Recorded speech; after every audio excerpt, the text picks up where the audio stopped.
Hello बेटा, आराम से तुम इस क्वेश्चन के सोल्यूशन को देखो। और अगर तुम्हारा कोई और भी डाउट है एनसीईआरटी का, चाहे वो एग्जाम्पल हो, चाहे वो एक्सरसाइज का क्वेश्चन हो, चाहे वो इंटेक्स क्वेश्चन हो, तुम उसको सेंड कर सकते हो, वो भी हम बता दिया करेंगे। ठीक है, चलो ठीक है, जाओ आराम से देखो। तो calculate the mass of urea. पढ़ लेना पहले पॉज करके, फिर आगे का देखना। मैं पढ़ने जा रहा हूँ सवाल। Calculate the mass of urea required in making 2.5 kilogram of 0.25 molal aqua solution. Molal जैसे ही कहे मतलब मोलालिटी दे रखा है, लिखो फटाक से 0.25 स्मॉल, ये मोलालिटी दे रखा है। कैलकुलेट द मास मतलब मास ऑफ सल्यूट चाहिए अपने को, और सल्यूट के तौर पर है कौन?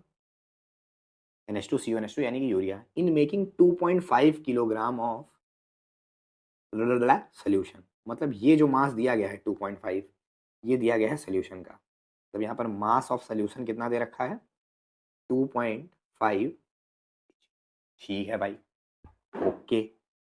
सल्यूट का मास निकालना है, सल्यूशन का मास दिया है, और मोलैलिटी निकालने के लिए हमें अच्छे से मालूम है कि सॉल्वेंट का भी मास चाहिए। सॉल्वेंट का मास में इस्तेमाल होता है, सब हो जाएगा, टेंशन छोड़ो, सब हो जाएगा, देखते जाओ बस।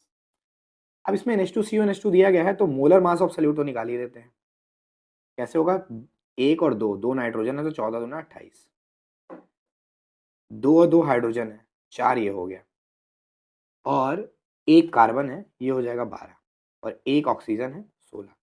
आई थिंक सबको काउंट कर लिया। दो नाइट्रोजन हो गया तो 28, और चार हाइड्रोजन है तो हो गया 4, एक कार्बन है तो 12, और एक ऑक्सीजन है तो 16। यार कैलकुलेशन वगैरह रीचेक करते रहना, क्योंकि सही बात है कि स्टार्ट किया है ना, अभी कुछ ही दिन हुआ है, तो थोड़ा सा हो सकता है रहने वाला। 28 कुछ दिन बाद एकदम परफेक्शन में चलेगा, फिर कोई दिक्कत नहीं होगी। 2812, और खाली कैलकुलेशन ही रीचेक करना भी है तुम्हें, बाकी कुछ नहीं रीचेक करना। 2812 कितना हो जाएगा? 40, 40 और 20 60, 60 ग्राम पर मोल आ गया। ठीक है, MB भी मिल गया।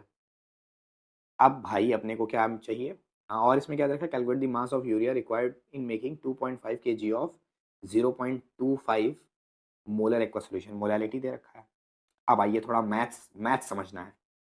तो भाई मोलालिटी का फॉर्मूला क्या होता है, पहले ये बताओ। WB/MB into 1000 divided by mass of solvent in gram. 1000 ऊपर लगा दिया तो ग्राम। हाँ, अब देखना तुम मेरे साथ ध्यान से। देखो, मोलालिटी की जगह तो भाई मामला क्लियर है, 0.25 यूज हो जाएगा। WB तो निकालना ही निकालना है। MB की जगह भी मामला क्लियर है, 60 इंटू 1000। अब नीचे आ गया WA।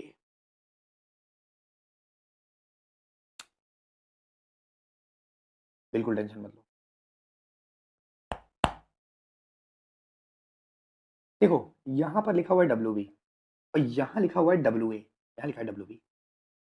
अब मैथ्स की एक बहुत सिंपल सी फिलॉसफी है कि एक इक्वेशन से, एक रिलेशन से दो वेरिएबल नहीं निकल सकते हैं। एक इक्वेशन से हमेशा एक वेरिएबल निकल सकता है, और यहां पर आ गया दो वेरिएबल, क्योंकि WB भी आ गया और WA भी आ गया।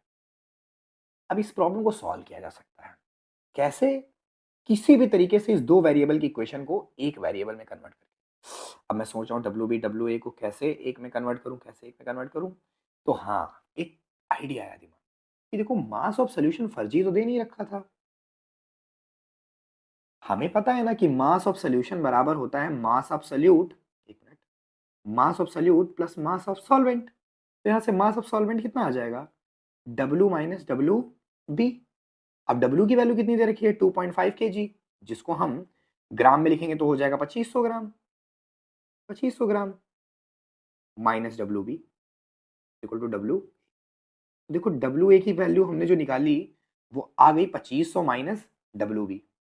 WB की जगह तो WB लिखा रहने देंगे, इंटू 1000 डिवाइडेड बाई 2500 माइनस, कितना बोला अभी मैंने? WB। अब देखो, सिर्फ ये खेल करके, ये वाला खेल करके हमारे इक्वेशन में कितना वेरिएबल बचा? सिर्फ एक वेरिएबल बचा। वीडियो प्रॉपरली पॉज होनी चाहिए, प्रॉपरली वीडियो को समझ में आना चाहिए कि क्या किया है मैंने और क्यों किया है। पूरी कोशिश कर रहा हूँ तुम्हें समझाने। तो इस तरीके से मैंने इसमें कर दिया एक वेरिएबल। अब कुछ नहीं करना है, इसको उड़ा के सॉल्व कर देना है। 25 × 6 होगा तो 25 छंगा 150, और यहाँ पर डेसिमल 2 डिजिट बाद है तो ये हो जाएगा 1.5। ठीक है, तेज से कर दिया यार, गड़बड़ ना कर दिया हो 150। हाँ ठीक है, सही ही होगा। और इधर क्या हो जाएगा, WB × 100 हो जाएगा 100 WB divided by 2500 minus WB, multiply मार दो इसको। जब 2500 से इसको करेंगे तो डेसिमल से एक जीरो कट जाएगा, डेसिमल से एक जीरो कट जाएगा। आप अपने हिसाब से हमेशा कैलकुलेशन करना, मेरी मत देखना है, अनटिल एंड अनलेस मेरी कैलकुलेशन की क्लास में देख लो। तो 1.5 को करेंगे, पॉइंट से डेसिमल घट जाएगा, फिर एक जीरो बचेगा, 15 × 5 = 75, और 15 दूना 30, 7 37। I think I am right. Minus 1.5 WB is equal to 100 WB। अब कुछ नहीं करना है, 3750 को इधर रोकना है, 100 WB प्लस 1.5 WB, दोनों को उठा के जोड़ लेना है, और इनको जोड़ेंगे तो कितना आ जाएगा भाई, 101.5 WB, और इधर कितना हो जाएगा 3750, तो 101.5 है। बस अब आपको क्या करना है, इसको डिवाइड मार देना है इससे, और आपका आंसर जो है आपको मिल जाएगा। सारा यार सॉल्व कर लेना पूरा कंप्लीट, कैलकुलेटर से हर तरीके से करके देख लेना, और आंसर टैली करने के लिए मैं भेज दिया करूँगा, आंसर जो भी होगा वो भेज दिया करूँगा आंसर पर। ठीक है, तो ठीक है, चलो ये भी हो गया। और इस तरीके से हमारा यही हो जाएगा हमारा, this much mass of urea is required to make 2.5 kg solution of, ठीक है, जो भी हो, फलाना हो गया। ठीक है, तो सवाल का एक ओवरऑल व्यू हमारे दिमाग में होना चाहिए, तो फिर लग ही जाना है यार, उसमें कोई बहुत बड़ी बात नहीं है। तो सोल्यूशन तुमने देख ही लिया होगा क्वेश्चन का। अगर तुम्हें मेरा समझाने का तरीका अच्छा लगा है और तुम मुझसे और पढ़ना चाहते हो तो मेरी प्लेलिस्ट चेकआउट कर सकते हो। ठीक है ना, बाकी ध्यान रखना अपना, बाय।